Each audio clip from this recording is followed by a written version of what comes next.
From the Cronkite studios in downtown Phoenix, this is Cronkite News. 16 states filed lawsuits against the federal government over President Trump's national state of emergency. We'll have reaction from our representatives in Congress.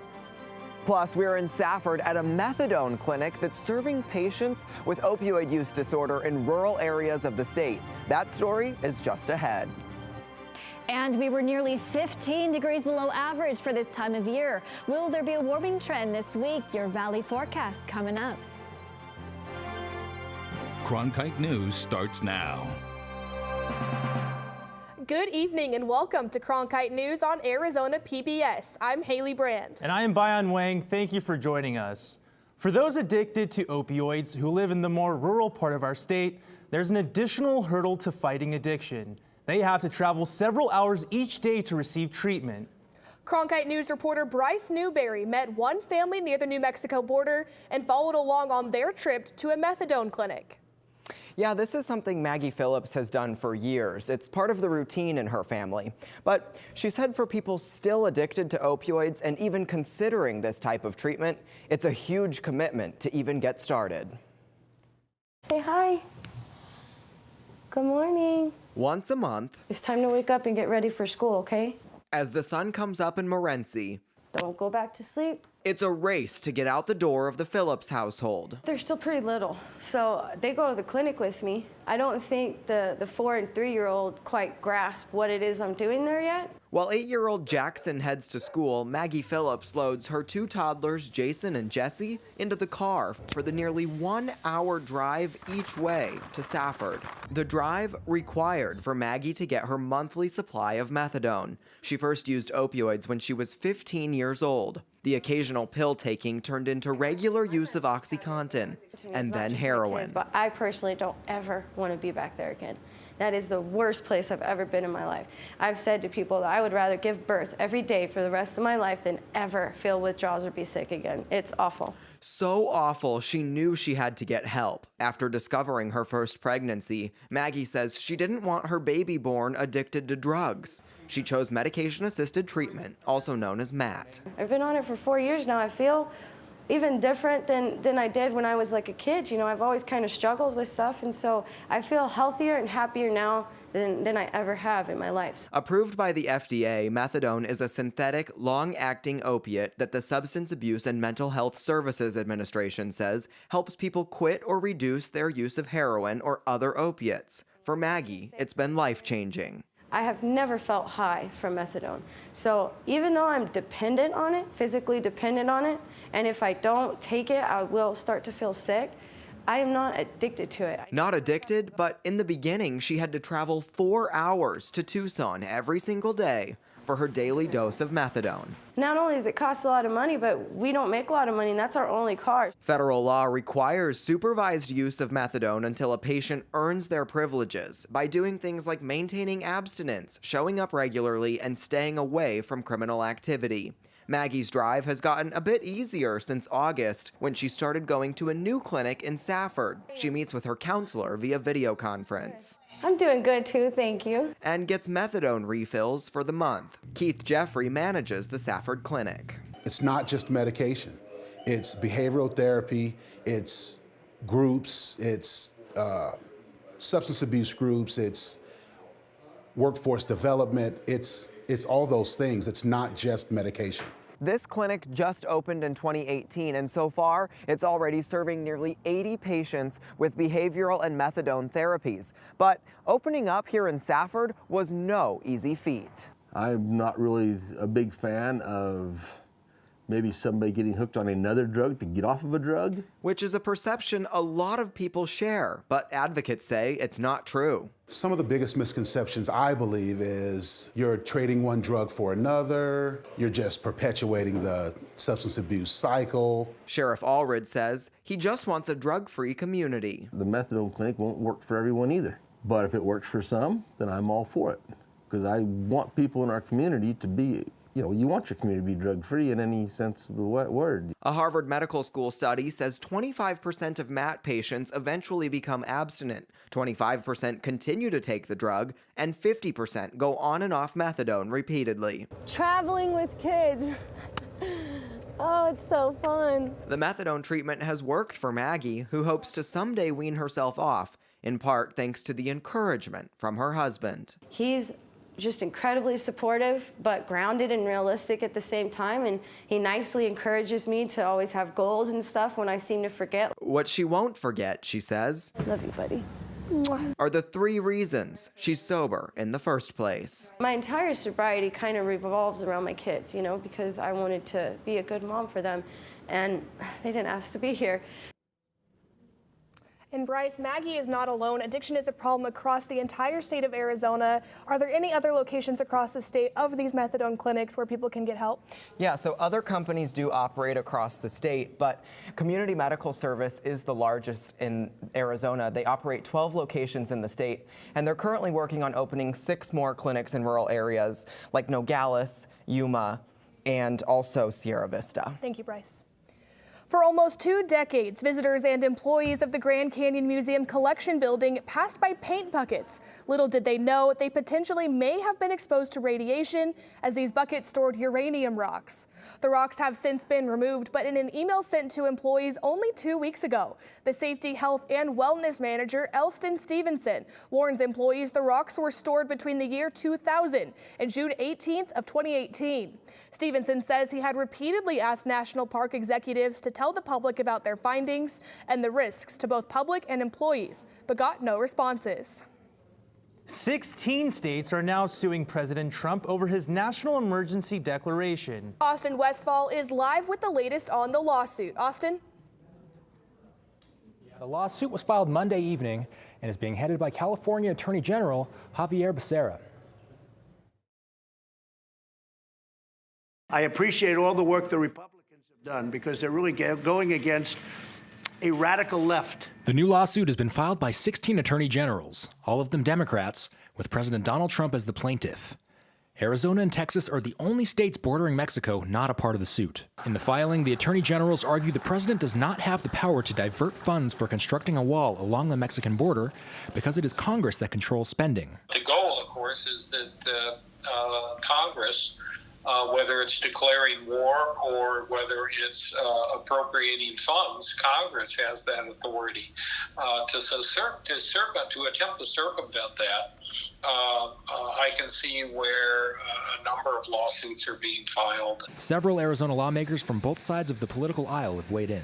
Senator Martha McSally tweeting out Friday that she supports Trump's goal, which is to further fund border security, and she will continue to study the emergency declaration and additional funding proposal to ensure it increases border security while not adversely impacting our military. Representative Ruben Gallego responding to that tweet, Martha, it is going to be a simple vote. Do you go along with the president's sham declaration and allow him to swipe military funds, or do your constitutional duty and put him in check? Give us a straight answer. Members of Congress want to maintain the authority they have, which is to appropriate funds. As they say, they have the power of the purse. The Trump administration is already facing several other lawsuits over the declaration, along with these 16 states. Over the weekend, the Center for Biological Diversity, the Border Network for Human Rights, and the American Civil Liberties Union all announced lawsuits. So far, the Justice Department has made no public comment. Austin Westfall, Cronkite News. The March for Our Lives movement is moving from protests to legislation. Students from the organization have now begun working with lawmakers to improve school safety here in Arizona. Reporter Tavia Madison spoke with bill sponsors about the possible changes. We are March for Our Lives Arizona. Members of March for Our Lives Arizona took action again at the Capitol Monday afternoon to advocate for House Bill 2597. This bill was written by students for students. The bill would require each school district to adopt a safe schools plan to increase safety in Valley schools, and some lawmakers are eager to support it. It's long overdue, quite frankly. We've seen so many instances where we've had shootings, we've had losses in schools because of suicide, so many issues with mental health, and things that really, the kids really need the help. Students say it's steps like these that will help ensure their safety and so much more. Provide students the resources they need for mental health support before they feel the need to harm themselves or others. Other supporters have also noticed the lack of mental health resources. As a practicing school counselor, I see kids every day. They come to school with trauma, with a lot of adverse childhood experiences, and school counselors are usually the first line of defense. Political director of March for Our Lives, Emma Rowland, wants counselors to have more support. This bill is needed because it will help us. Mental health is the foundation on which our successes are built. Students need help, and this bill goes a long way to do that. The bill passed the House Education Committee with a vote of 9-4, and members are hopeful for more progress. It would mean so much. It would mean that we do have power and we are the future, and we are affecting real change in our communities and making sure that our schools are safe. In Phoenix, Tavia Madison, Cronkite News. The House Public Safety Committee is expected to take up the bill tomorrow. Now let's send things over to Lauren Sheeler for the latest on the snow slamming the high country this week. Lauren? Yeah, and we're tracking an intense and widespread winter storm. It's coming at us, moving in snow for up north on a Wednesday and then bringing us rain. Best chances hitting downtown especially, best chances Thursday into Friday. And this isn't just something light. We're not talking inches of snow. No, we're talking a foot, even up to 2 feet of snow in places like Payson and Show Low. And then Flagstaff looking at a little less than 2 feet. Prescott, the Grand Canyon looking at about ½ a foot to up to a foot as well. And residents all over the state are taking to social media to show their snowy conditions in their area. In southern Arizona, from the city of Elgin, this ranch doesn't seem to be in commission right now. While over in Tucson, take a look at this, a beautiful mountain view with a light blanket of snow. And in northern Arizona, one post shows us this time lapse driving through the town. Coming up next on Cronkite News, a bill tries to expand how you can have virtual visits to the doctor. We talk to a doctor who uses telemedicine technology with patients. Plus, kids in Washington, D.C. team up to design the city of tomorrow today. Meet the finalists from Arizona. As journalists at Cronkite News, we report on stories that matter to you by focusing on the local impact. We dig deeper and work tirelessly to keep you informed. Live in Wickerburg. Live in Los Angeles. In Cleveland. In Washington. In Louisville. From Jerusalem. Live in Philadelphia. From around the world to right here in Phoenix. At Cronkite News, we report the facts and stick to the truth. I'm Judy Woodruff, anchor and managing editor of the PBS NewsHour. The journalists of tomorrow face a fast-changing media landscape, but quality news remains vitally important to our communities, our country, and our world. At ASU's Walter Cronkite School of Journalism and Mass Communication, students learn solid, reliable reporting, holding the powerful accountable, and rebuilding the public's trust. The Cronkite School and Arizona PBS, preparing the next generation for a stronger future of journalism. Video chatting with your doctor may seem like a thing of the future, but it's already happening nationwide. And advocates of an Arizona bill want to expand virtual healthcare. Cronkite News reporter Jennifer Alvarez explains the role telemedicine could have in our lives. Imagine a robot treating you when you're sick. Well, a doctor within a robot. It's already happening in Arizona. Dr. Bart DeMarshall uses telemedicine with patients. It's a way to virtually treat or diagnose patients, whether they're at home, the hospital, or a clinic. He says it bridges a healthcare gap. Many rural communities are medically underserviced. They may have some specialties, but not all. And rather than patients being transferred, sometimes hundreds of miles away by air or ground, essentially the specialist can be brought into that community. Senator Heather Carter, a sponsor of a telemedicine bill, agrees. If you live in an area in Arizona that you do not have access to a specialist, like a urologist, for example, now you can use telemedicine to connect to that individual no matter where the practitioner may be located. SB 1089 is about expanding insurance coverage of telemedicine. Right now, telemedicine coverage is limited to specialties like cardiology and dermatology. The bill would allow coverage of any medical condition or illness, just like in-person contact between doctor and patient. We in healthcare are obligated to provide the best care to our patients, and the best care today includes incorporation of digital health technologies, and it's the future of healthcare. In Phoenix, Jennifer Alvarez, Cronkite News.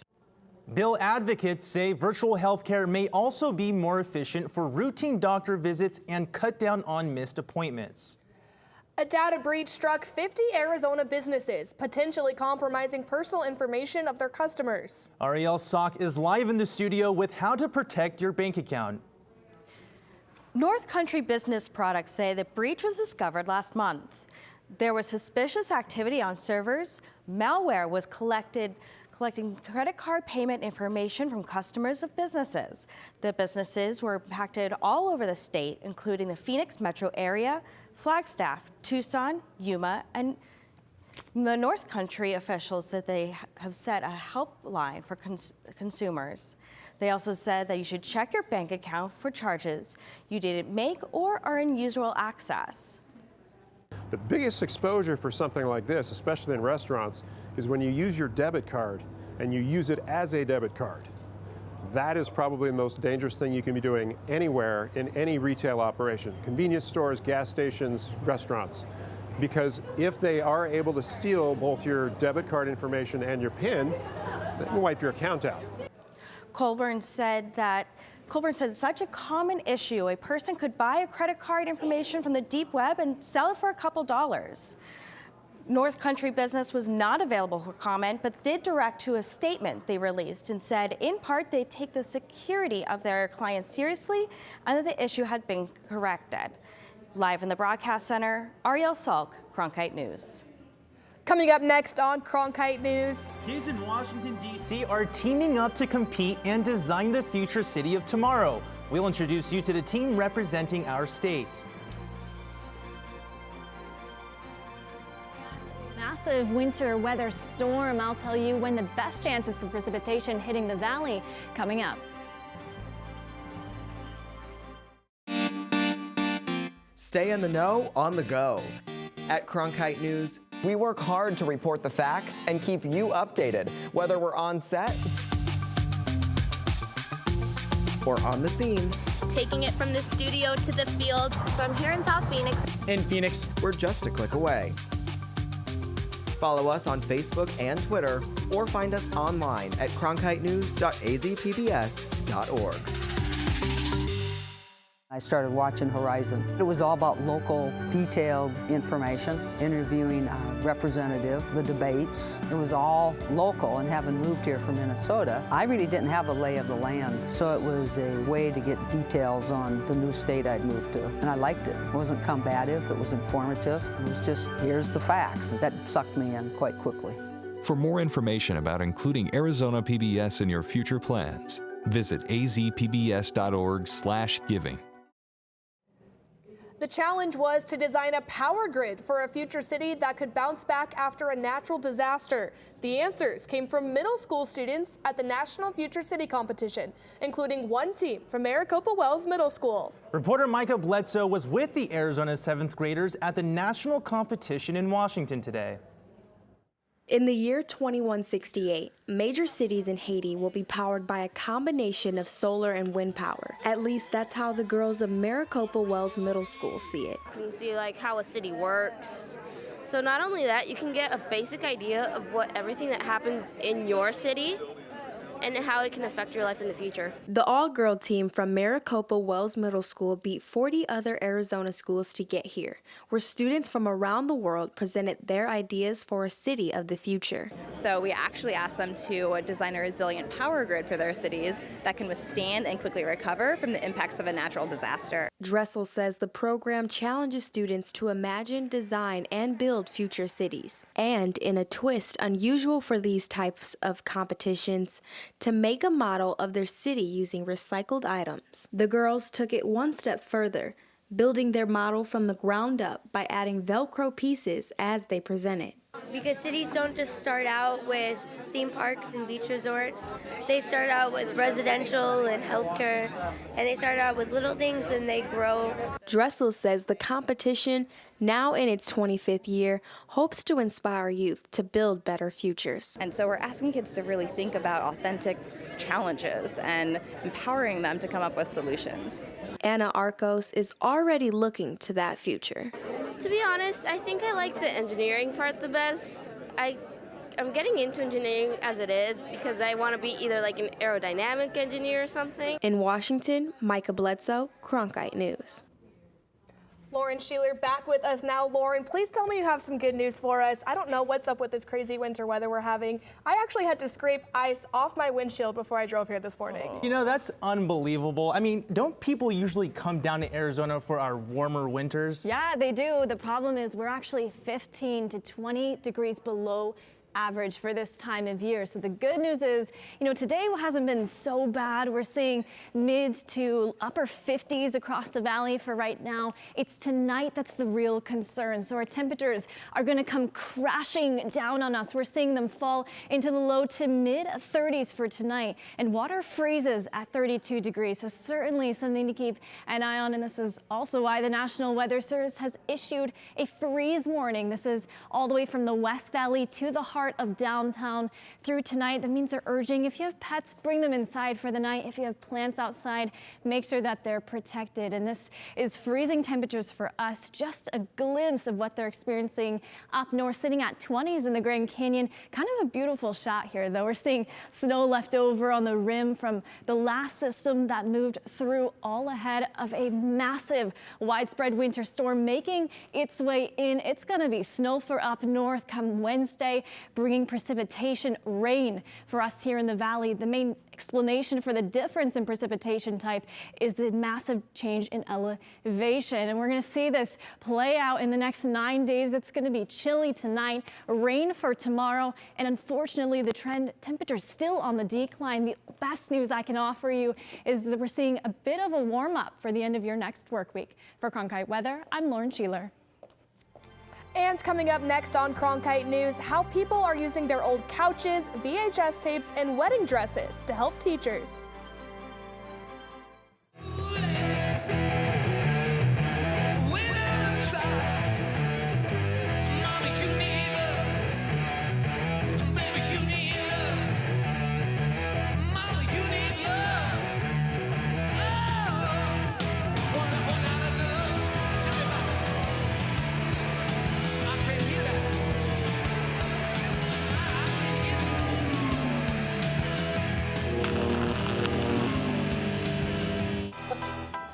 If you're looking for one show that tells you what happened that day in the world of business, it's NBR. We saw a classic shipwreck. Nordstrom's opening stores. Triple-digit gains. Crude climbs. We're there to help our audience find new investment ideas. The market still has room to go up. Nightly Business Report is the longest-running business television program in history. Weeknights at 10:30 on Arizona PBS. Millions of people die every year from drinking dirty water. I would never have felt I had the ability to do something without ASU pushing me. We built filtration systems out of local materials with the people. To see those kids drink clean water for the first time, it's the most rewarding feeling that you can ever have. I went to ASU because I wanted to change the world. The thing I never would have expected is how the world would have changed me.